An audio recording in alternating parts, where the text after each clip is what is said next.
What if the man you saved from the brink of death was the very same person actively destroying your world? It sounds like a twisted nightmare, but I'm here to tell you it's a situation that reveals a shocking truth about human nature.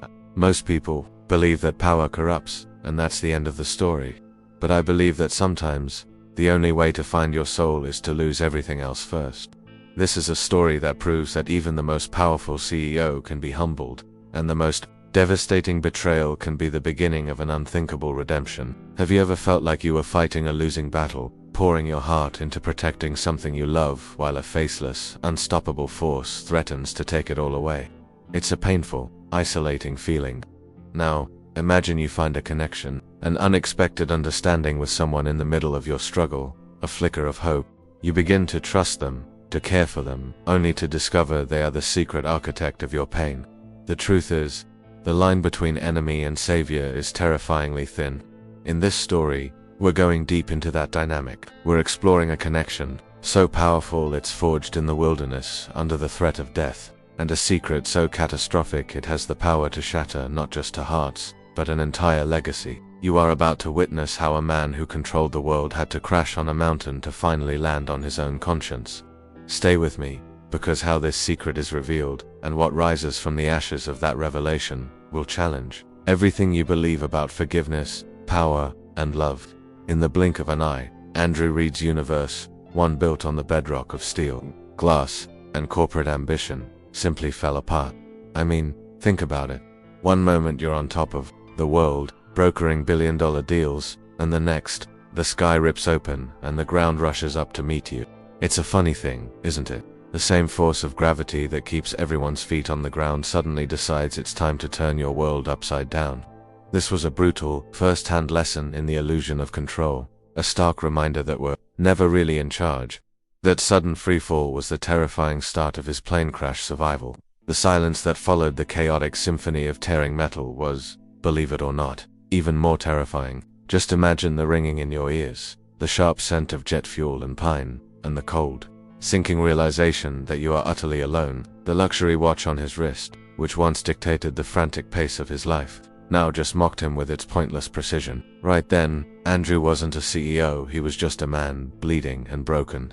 It's the ultimate expression of man versus himself, when all the external labels are stripped away. Who are you, really? We often make the mistake of tying our identity to our titles and our achievements. It's like building a beautiful house on rented land. It feels like yours, you decorate it, you live in it, but deep down, you know the ground beneath you belongs to someone else. Life, in its sometimes cruel wisdom, has a way of serving you an eviction notice.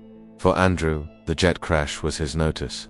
He was being forced to abandon the facade and discover what, if anything, was left underneath, marking a painful transition. From power to purpose, he just didn't know it yet. You see, the mountains surrounding him didn't give a damn about his net worth or his influence on the stock market. They were ancient, silent witnesses to countless cycles of life and death. The perfect arena for a clash of nature versus corporate. This wild, untamed environment, with its austere beauty and hidden dangers, was the complete antithesis of his world of sterile boardrooms and calculated strategies. The rules here were different, written by the wind and the rock, and ignorance carried the ultimate price. A corporate legacy meant nothing out here. It's a humbling experience, to have your entire sense of self wiped clean. It's a bit like taking a classic book, say The Art of War, and realizing its strategies are useless when you're trying to figure out which berries won't kill you. All his cunning, all his ruthlessness in the boardroom, was a foreign language in this new kingdom. The pain in his leg and the creeping cold were far more pressing concerns than the next quarterly report. He was a king without a kingdom, a powerful man made powerless. Each passing minute chipped away at his chances, turning the abstract concept of survival into a desperate momentum reality. The master of the concrete jungle was now hopelessly lost in a real one, his authority rendered obsolete by the sheer scale of the wilderness. He didn't know it, but that very desperation was a necessary crucible.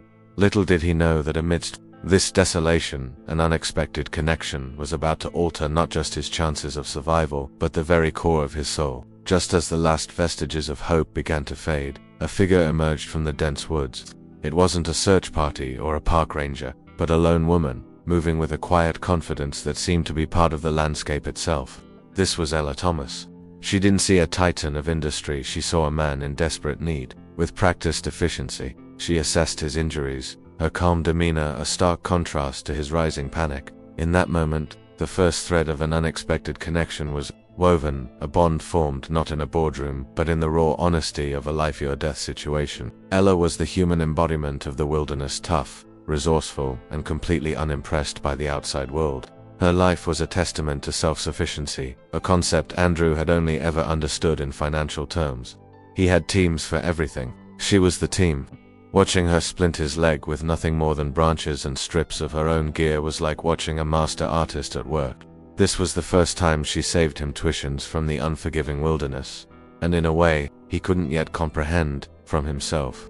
You have to understand, for a man like Andrew, asking for help was the ultimate admission of failure. Yet, here he was, completely at the mercy of this stranger. It was a brand new and deeply uncomfortable experience. Ella, on the other hand, operated on a simpler, more profound code. You see someone in trouble, you help. It wasn't a transaction, it was a fundamental human principle, something that gets lost in the noise of the corporate grind. The seeds of a wilderness romance were planted, though neither of them could possibly recognize it as such. She moved with an economy of motion that spoke of a lifetime spent in these mountains. Every action had a purpose, from the way she tested the wind to the way she navigated the treacherous terrain. She was a leader in a domain he couldn't even begin to comprehend. Andrew, the man who commanded thousands, was now a follower, his survival depending entirely on her guidance. This role reversal was a quiet earthquake, shaking the very foundations of his ego and offering a first, humbling glimpse from power to purpose. Think of it like this: a great conductor who suddenly finds himself in an orchestra where he doesn't know how to play a single instrument. That was Andrew. He was used to wielding the baton, not simply listening to the music. Ella was the composer and the entire orchestra, all in one. Her skills were his lifeline. The world he knew, with its power plays and corporate ladders, seemed like a distant, ridiculous dream. The only thing that was real was the crunch of leaves under her boots and the steady presence that promised a chance at tomorrow as she worked. To get him stable, her focus was absolute. There were no pleasantries, no wasted words, just a quiet competence that was both intimidating and deeply reassuring. For the first time in years, Andrew wasn't being analyzed, flattered, or challenged. For his position, he was simply being cared for. This simple act of unselfish aid was a foreign concept, a flicker of warmth in the cold reality of his plane crash survival, pulling him back from the brink and setting them on a path neither could have predicted. To Ella, Thomas, the man she found in the wreckage, was just another soul humbled by the mountains. She'd seen it before: tourists who wander off trails, adventurers who overestimate their abilities. He was just a face, etched with pain and fear, another life temporarily in her hands. There was no flicker of recognition in her eyes, no hint that she knew she was looking at the CEO of a multi-billion-dollar corporation. This anonymity was a strange, unexpected gift for Andrew, the beginning of his secret CEO identity. In her world, he was a blank slate. This is where the concept of truth in the wild really begins to take shape. In nature, there are no titles, no resumes. You are what you can do. Can you build a fire? Can you find clean water? Can you read the signs of an approaching storm? Andrew's impressive portfolio was useless here.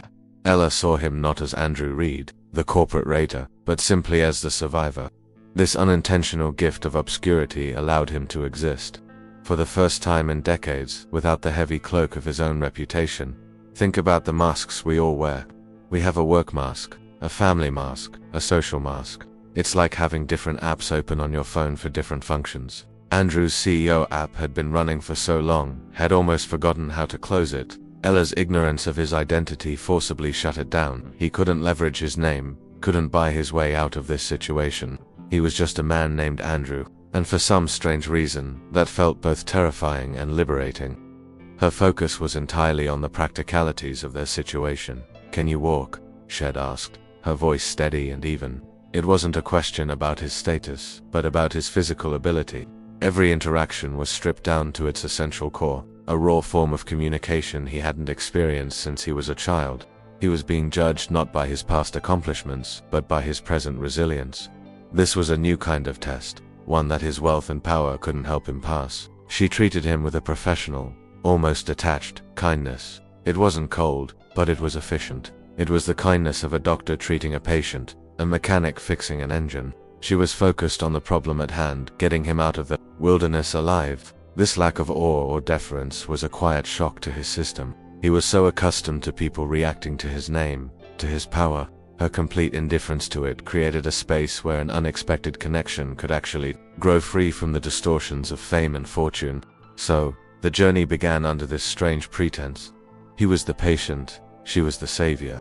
He was the novice, she was the expert. He was a secret, and she was the keeper of his immediate future. He didn't offer up his identity, and she didn't ask. In the vast, silent cathedral of the mountains, their story was starting on a foundation of blissful ignorance, a fragile peace that couldn't possibly last, but was, for now, everything. The reality of his situation hit Andrew with the force of a physical blow. Every single step was a testament to his own weakness and her strength. His injured leg was a constant, throbbing anchor, and his city-soft body protested every incline. An obstacle. He, the man who moved markets with a single phone call, couldn't even walk 100 yards without her support. He was forced to lean on her, literally and figuratively, a humbling reversal of every instinct he had. This complete dependency was a bitter pill to swallow. You see, for a person like Andrew, self-reliance is everything. It's the very core of the powerful persona he built.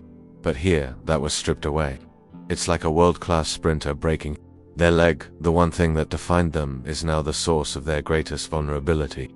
He had to trust her judgment on everything: when to rest, what to eat, which path to take. This forced reliance was chipping away at the armor of his pride, one painful step at a time, slowly clearing the path from power to purpose. His world had shrunk to the few feet of trail in front of him, and the steady presence of Ella at his side. The grand strategies of his corporate life seemed absurd now. What did a hostile takeover matter when you couldn't even manage to keep your footing on a loose rock?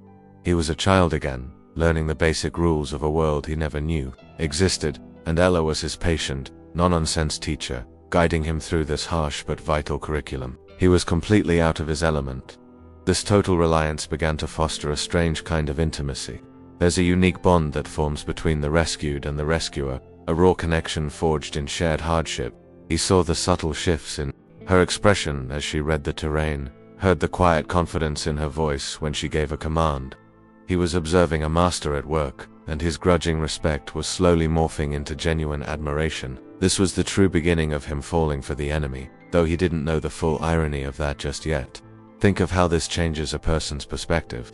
When you are completely dependent on another for your survival, you start to see the world through their eyes. You notice the little things they notice. You appreciate the skills you lack. Andrew started to see the mountains not as a terrifying green prison, but as a complex, living system that Ella understood intimately. He was a student in the most immersive classroom imaginable, and the lessons were hitting him hard and fast. The physical act of relying on her hand on his arm to steady him, the way she rationed their food with unwavering fairness, broke down barriers faster than any conversation could. It was a language of action, not words. She didn't just tell him what to do, she showed him how to survive. It was in these moments of shared struggle that the foundation of their unexpected connection solidified, built not on words, but on the silent, profound truth of mutual effort in the face of nature's indifference. As one day bled into the next, a profound shift was happening inside Andrew Reed.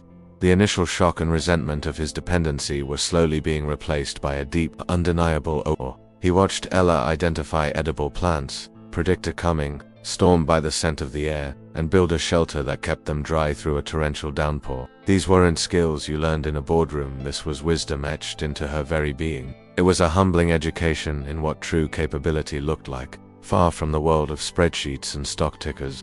Her strength wasn't just physical, it was a quiet, unshakable resilience. She never complained, she never hesitated. When faced with a challenge, like a washed-out river crossing, she didn't see an obstacle, she saw a problem to be solved. Her mind was as sharp and practical as the knife on her belt. This relentless competence forced Andrew to reevaluate his own definitions of strength and success.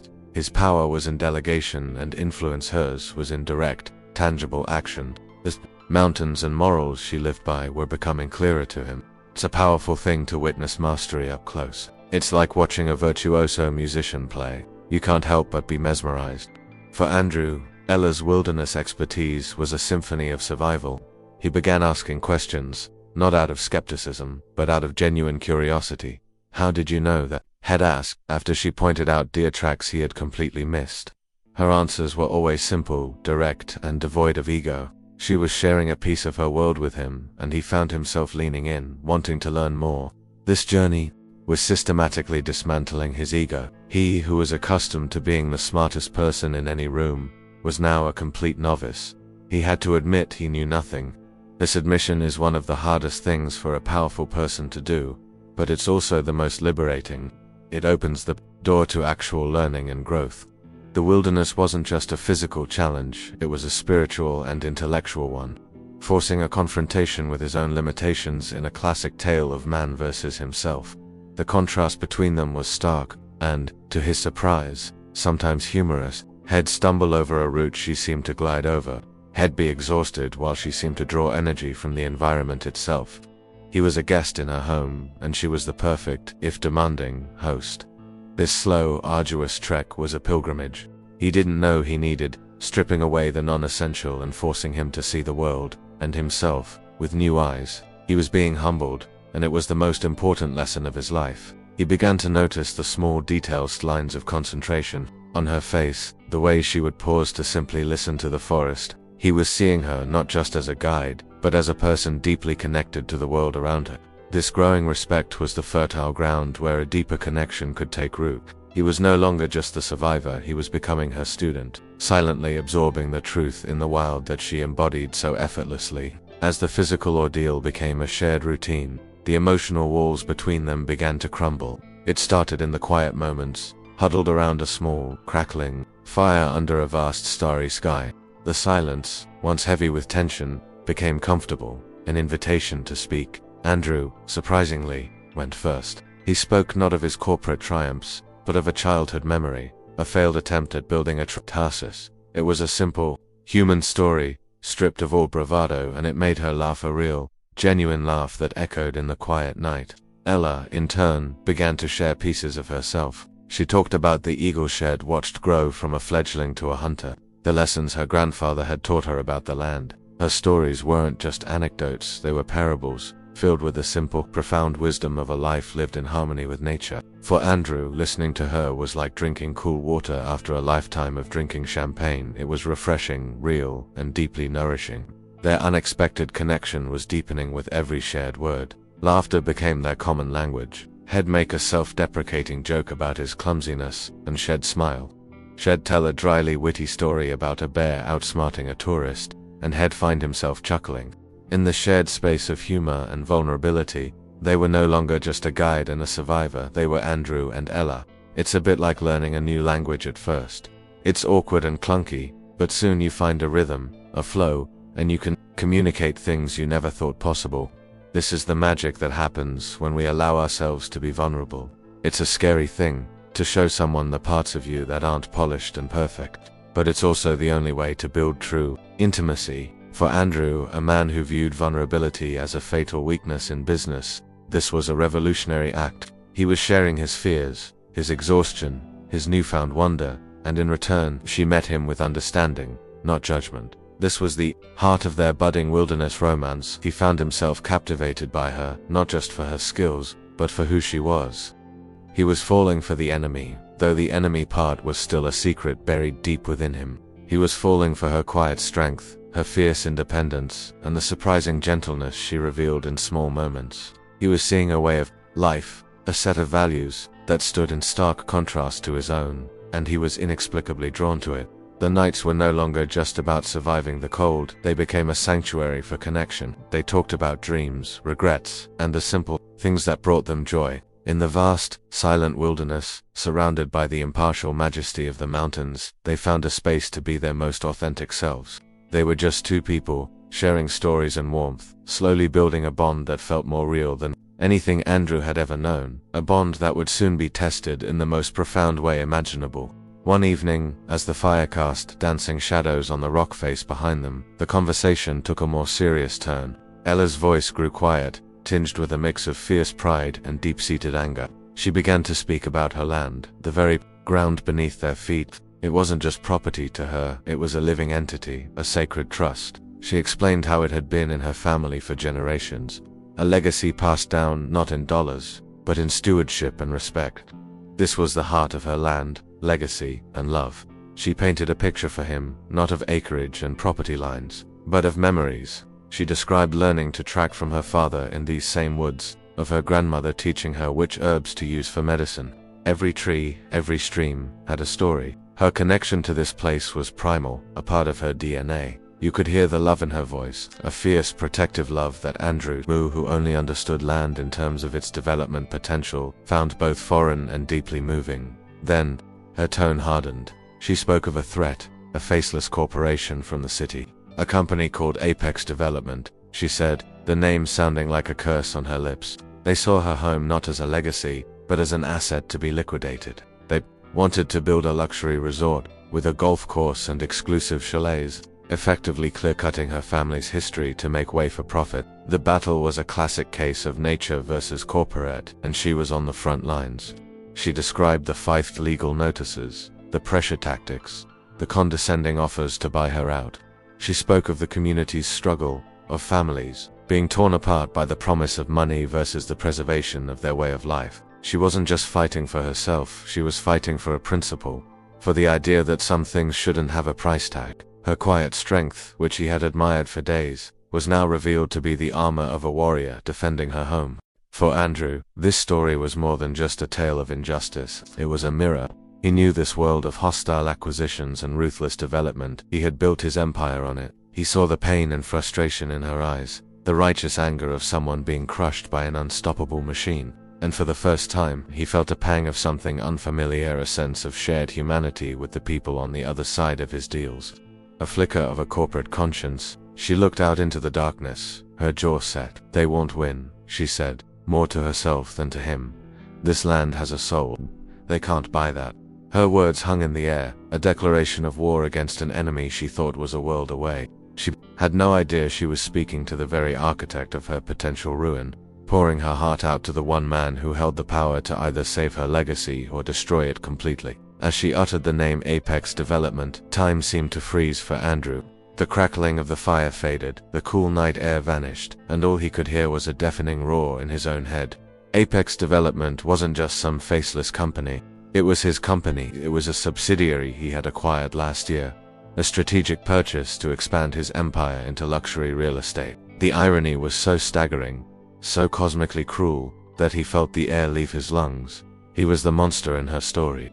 The realization hit him with the force of a physical impact, a punch to the gut that was more painful than any injury from the crash. He looked at her face, illuminated by the firelight, her expression a mixture of passion and defiance, and he felt a wave of nausea. He had been listening to her story, feeling empathy, feeling outrage on her behalf, all while being the silent, unseen villain. This was the ultimate secret CEO identity, a deception far deeper than simply hiding his wealth. Everything suddenly clicked into place with horrifying clarity. The surveys, the legal battles she described, the aggressive expansion strategy. He had signed off on those plans. He had probably praised the executive who devised the hostile acquisition strategy. In his world, it was just business, a sound investment. But sitting here, listening to Eleanor, he was confronted with the human cost of his decisions, the real-world consequence of a signature on a piece of paper. The first seeds of betrayal and redemption were sown. With the betrayal being entirely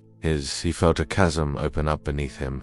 On one side was the man he had been just a week ago, Andrew Reed, the ruthless CEO, proud of his killer instincts. On the other side was the man sitting by this fire, a man who was starting to care deeply for this woman, a man who admired her strength and her connection to this very land. He was living a lie, and the truth felt like a shard of glass in his throat. How could he tell her? How could he possibly admit that the force of destruction she was fighting so bravely was, in fact, him? The thought was paralyzing.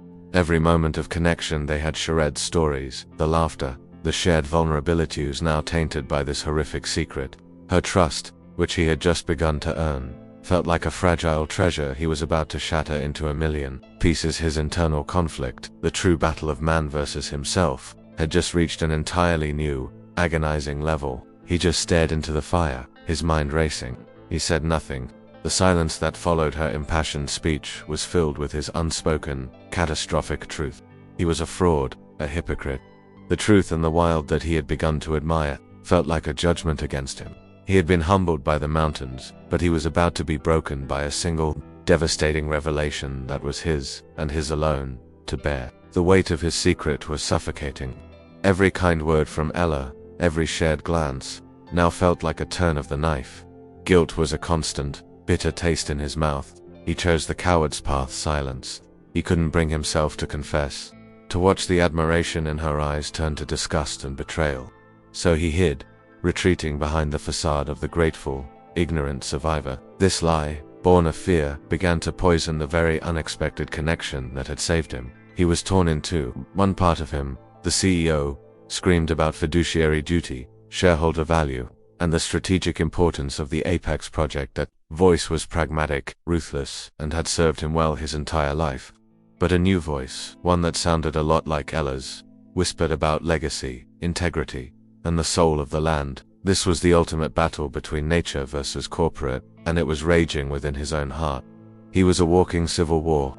This internal struggle was a far greater challenge than any physical obstacle they had faced.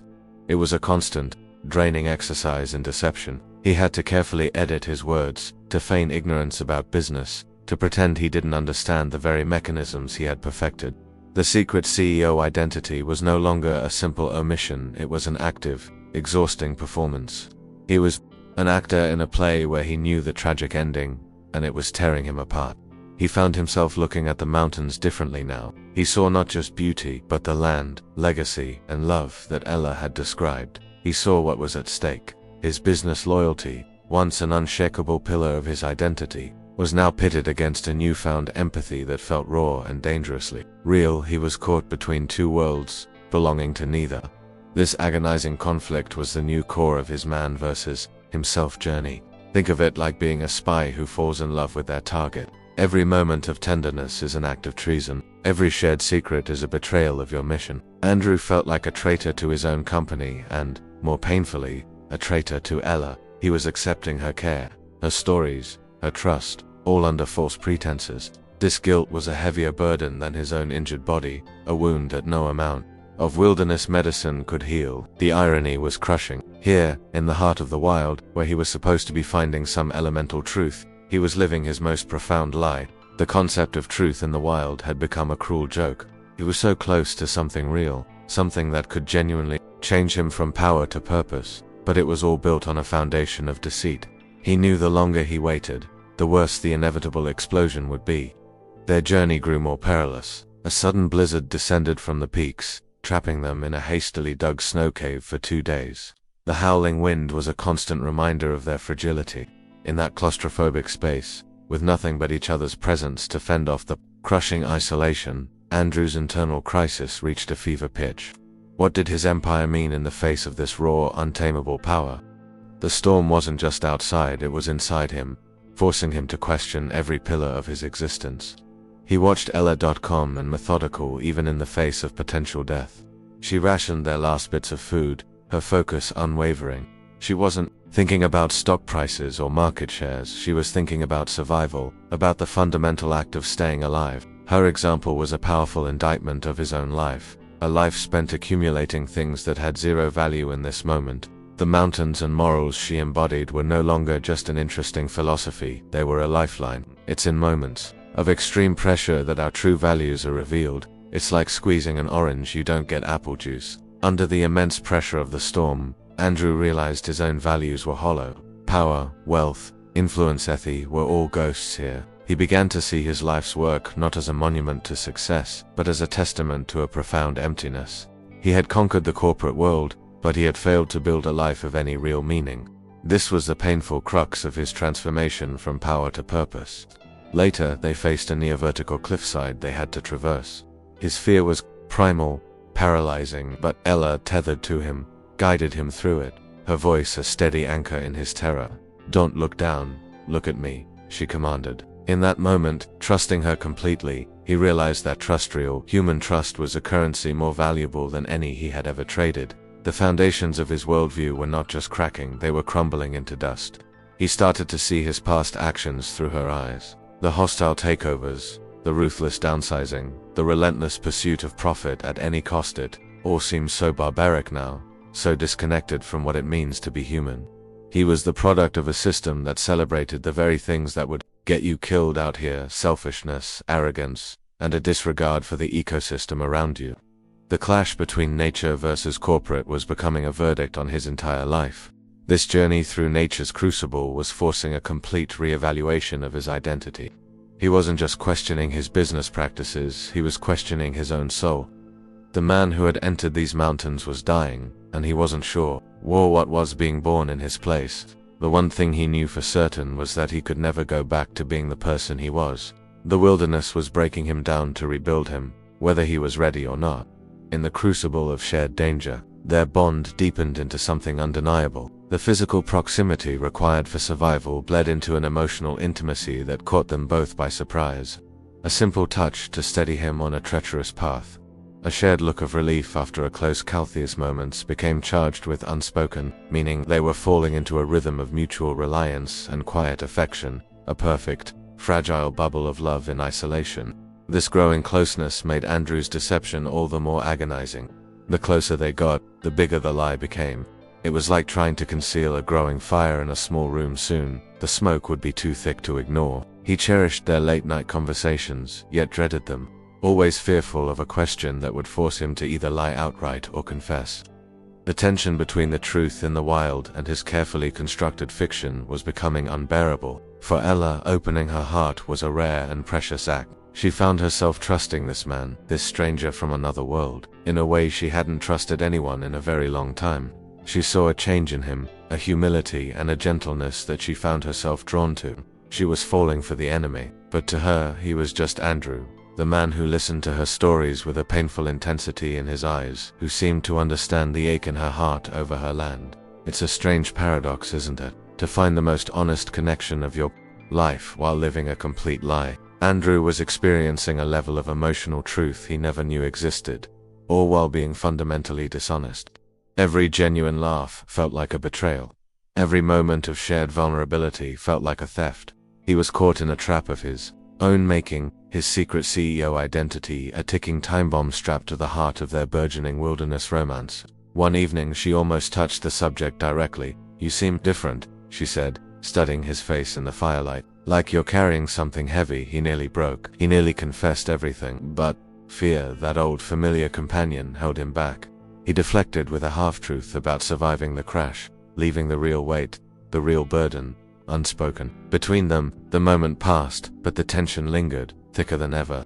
Their emotional journey was mirroring their physical one, a treacherous path with moments of breathtaking beauty and the constant threat of a catastrophic fall. The closer they got to rescue, the closer they got to the inevitable explosion of his secret. He was walking a tightrope between the man he was becoming with her and the man he had been in the world that awaited them. The fall was coming, and he knew, with a sickening certainty, that it would destroy everything. The sound of the rescue helicopter was both a deliverance and a death knell. As they were airlifted from the wilderness, the bubble they had built around themselves burst. The return to civilization was jarring, a sensory overload of noise, people, and questions. For Andrew, the relief of safety was completely overshadowed by the icy dread of the impending revelation. The world he had temporarily escaped was rushing back in, and he knew it would bring the truth with it. It didn't take long. In the small clinic of the nearby town, a television was on, flickering with a national news report, and there it was, a picture of him, not bearded and gaunt, but clean-shaven in a tailored suit. The headline read, "Billionaire CEO Andrew Reed found alive after miraculous plane crash survival." Ella, standing just a few feet away, froze. She looked from the screen to his face, and back again. The confusion in her eyes slowly, horrifyingly, morphed into dawning comprehension. The revelation was brutal, impersonal, and public. There was no gentle way to break it to her, no private conversation. The news anchor was narrating the end of their story, listing his corporate achievements, and then, the final, blow. The report mentioned his company's latest ventures, including a controversial luxury development project in the very mountains he had just been rescued from. A project by Apex Development. The secret CEO identity was blown wide open. The name Apex Development thing in the air between them like the scream of tearing metal. It was the name she had spat out with such venom by the fire. It was the name of the enemy, and he was its king. The truth in the wild they had shared was instantly rendered a lie by the truth of the world. All the shared moments, the vulnerability, the connection, it all replayed in her mind, but now cast in the sinister light of deception. Imagine discovering the person you'd bared your soul to was not who they claimed to be. It's more than just a lie, it's a violation. It recasts every memory, taints every shared experience. The man she had saved, the man she had begun to love, was a phantom. In his place stood the architect of her people's destruction. The shock on her face was quickly replaced by a look of profound, shattering betrayal. The first act of betrayal and redemption was complete, and the pain was absolute. He tried to speak, to say her name, but the word caught in his throat. What could he possibly say? Every excuse would sound like another manipulation, every apology like a strategic maneuver. He had let a news report do his dirty work for him. He watched as the woman who had shown him nothing but strength and integrity looked at him as if he was something vile she had found under a rock. She didn't scream or cry. She just gave him one last, empty look and walked away, leaving him utterly alone in his rescue. The feeling that engulfed Ella wasn't just anger, it was a deep, hollowing betrayal that felt like a physical wound. It was the realization that the entire foundation of their connection, every intimate moment, had been built on a lie. The man she had cared for, the Andrew she had shared her deepest fears with about her land, was a fabrication. The vulnerability he had shown her now seemed like a cruel, calculated tactic. It was the ultimate deception, a violation of the trust she had so rarely given. She replayed every conversation in her head, each memory now poisoned. His intense listening when she spoke of her land, legacy, and love, was that empathy, or was he gathering intelligence? His questions about her life, her struggles, were they born of genuine curiosity, or of a morbid fascination with the little people his company was about to crush? The heartbreak was immense, a sharp, cold pain that settled deep in her chest. The wilderness romance had been a mirage. How could he have sat by that fire, listening to her pour her heart out about the threat of Apex Development, knowing he was Apex Development? The cowardice of it was staggering.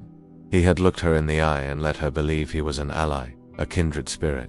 That, more than anything, was what she couldn't forgive.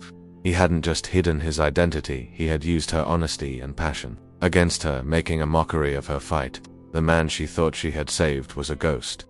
In his place was a symbol of everything she was fighting against: corporate greed, arrogance, and a complete disregard for the human cost of profit. The unexpected connection she had felt like a sick joke now. She had been falling for the enemy in the most literal sense, and her own heart had betrayed her. She felt foolish, naive, and exposed. She retreated back to her sanctuary, the mountains, but they no longer felt the same. The memories of their trek were everywhere, haunting her. The place where they had laughed, the spot where he had shared a childhood story, the cave where they had weathered the storm. It was all tainted. The truth in the wild had been corrupted by a lie from the outside world. She had saved his life, but he had, in turn, broken her spirit, leaving a scar far deeper than any physical injury. This was the desolate heart of the betrayal. It wasn't just about the land anymore, it was personal. He had taken her strength, her trust, her vulnerability, and used it for what? To save himself? To avoid an awkward conversation? She didn't know the answer, and that was the worst part. She was left alone with the wreckage of what she thought was real, the second victim of Andrew Reed's crash. The path to betrayal and redemption seemed impossibly long and shrouded in darkness. Back in his world of glass towers and ringing phones, Andrew felt like a ghost. The world he once commanded now felt hollow, its priorities absurd. The memory of Ella's betrayed face haunted him more than the crash itself. He looked at the Apex Development plans on his desk, the glossy renderings of the resort, the projected profits, and felt nothing but disgust. This wasn't a symbol of success, it was a monument to his own moral failure. He knew what he had to do. Ignoring the frantic protests of his board, he called an emergency press conference. Standing before the cameras, he didn't look like the triumphant, miraculously rescued CEO. He looked tired, humbled, and resolute. He announced, in a clear and unwavering voice, the immediate and permanent cancellation of the Apex Development project. He didn't offer a corporate spin reason. He spoke of the land's heritage, its ecological importance, and the rights of the people who called it home. He was exercising his corporate conscience, a muscle he hadn't used in years. The fallout was immediate and spectacular. The company's stock plummeted. Investors were furious, threatening lawsuits. The business world called him reckless, emotional, a fool who had tanked a profitable venture for no logical reason. They didn't understand. They couldn't understand the lessons learned from the mountains and morals that had reshaped him. He was risking the empire he had spent his life building, but for the first time, he felt he was making a decision of actual value. This act wasn't for PR. It wasn't a strategy. It was an atonement.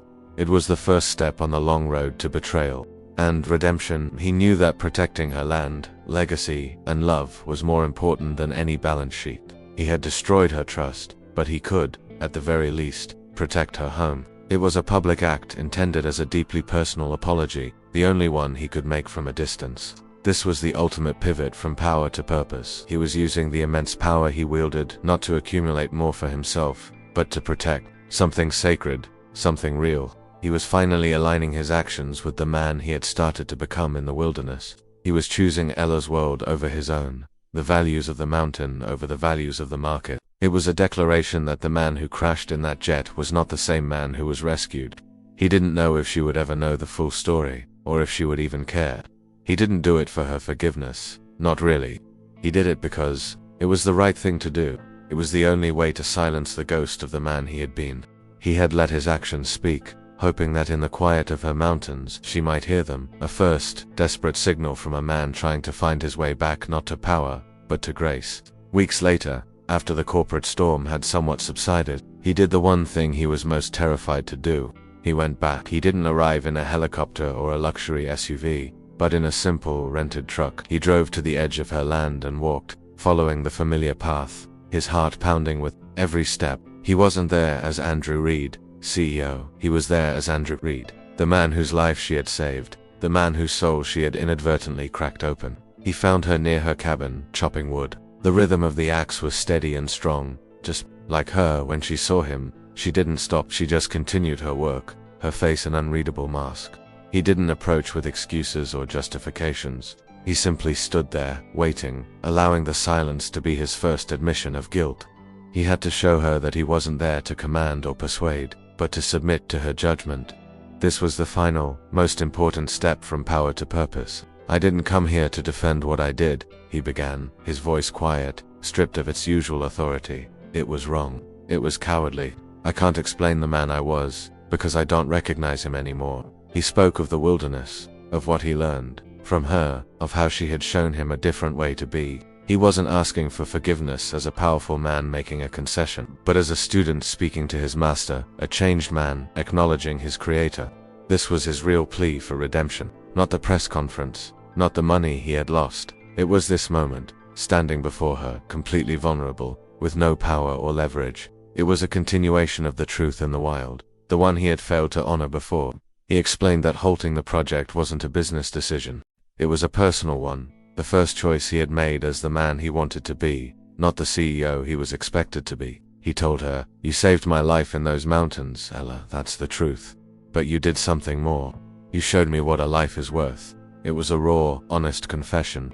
It was finally closing the gap between his secret CEO identity and the man standing before her. He was offering her the unvarnished truth, no matter the consequence. The final stage of the man versus himself conflict was this letting go of his pride completely for the slim chance of grace. He didn't ask her to forget the betrayal. He only asked for a chance to earn back a fraction of her trust, not as a lover or a partner, but as a person. He put his fate entirely in her hands. He had given up his corporate kingdom to protect her legacy. Now he was giving up his pride to try and heal the wound he had caused. He had been saved by her once from the wilderness. Now he was hoping, praying that in some small way, she saved him twice. Ella listened, the steady rhythm of her axe the only response for a long time. She heard the change in his voice, saw the absence of arrogance in his posture. She had seen the news, of course. She had seen him sacrifice his corporate throne for her land. That act had planted a seed of doubt in her certainty about him. It wasn't the act of a monster, but of a man in conflict. Now, seeing him here, stripped of all his power, she saw not the CEO, but the humbled survivor she had first met. Her forgiveness didn't come in a sudden, dramatic wave. It was a slow, cautious thaw, like the turning of seasons in the mountains. She didn't forget the betrayal, but she recognized the profound depth of his redemption. He hadn't just apologized, he had fundamentally changed his life's trajectory. He had chosen the mountains and morals over the market. She was seeing the result of the ultimate betrayal and redemption arc, and she was the one who had to write its final chapter. He started coming back, not with grand gestures, but with simple offerings of help. He helped repair a fence, He learned to chop his own wood. He listened more than he talked. He was a student of her world, earnestly and humbly. He wasn't trying to buy her forgiveness, he was trying to earn it through action, through presence. He was proving that his transformation from power to purpose was real and lasting. The wilderness romance that had been a mirage built on a lie began to reform, this time on a foundation of brutal honesty and shared history. The connection they'd felt in isolation was tested by the truth of the world and was now being rebuilt, stronger and more authentic than before. It wasn't about falling for the enemy anymore. It was about seeing the enemy surrender and choose a new path, a new allegiance, inspired by her. It's a powerful lesson for all of us. People aren't defined by their worst mistakes, but by how they choose to atone for them. Andrew's journey wasn't about the plane crash survival, it was about the survival of his own soul. Ella recognized this. She had saved his life, yes, but in forcing him to confront the man he was, she had also saved his humanity. In a beautiful, cyclical way, she saved him twice, and in letting him back in, he was, perhaps, saving a part of her that had been closed off by heartbreak. She let him back into her life, not because she forgot who he was, but because she saw, with her own clear eyes, who he had chosen to become. Their story wasn't a fairy tale. It was a testament to the messy, painful, beautiful process of change. It was a story of land, legacy, and loveth love for the land, the legacy of choice, and the hard-won love between two people from different worlds who found a common ground in the heart of the wild. And there you have it, a story that began with a violent fall from the sky and ended with a quiet, hard-won climb toward grace. It's a powerful testament to the idea that our lives aren't defined by our worst mistakes, but by what we choose to do afterward. The journey of betrayal and redemption is never easy, but it shows that even from the deepest deception, a genuine transformation from power to purpose is possible. It reminds us that sometimes you have to lose the entire world to finally find yourself. Now, I truly want to hear from you. What part of this story impacted you the most? Was it the initial shock of the plane crash survival, the slow burn wilderness romance by the fire, or the gut-wrenching moment his secret CEO identity was revealed? Let me know in the comments what scene or theme really stuck with you. I'm also very curious, what did you think of the ending? Did you expect Ella to forgive him, or were you hoping for a different outcome? Do you believe his actions were enough to earn a second chance? There are no wrong answers, and I'd love to read your perspective. If this story about how an unexpected connection can change everything moved you, please give this video a like to help share it with others. And of course, if you enjoy deep dives into stories about humanity, morality, and the messy, beautiful struggle for redemption, make sure you subscribe to the channel and turn on notifications so you never miss what's next.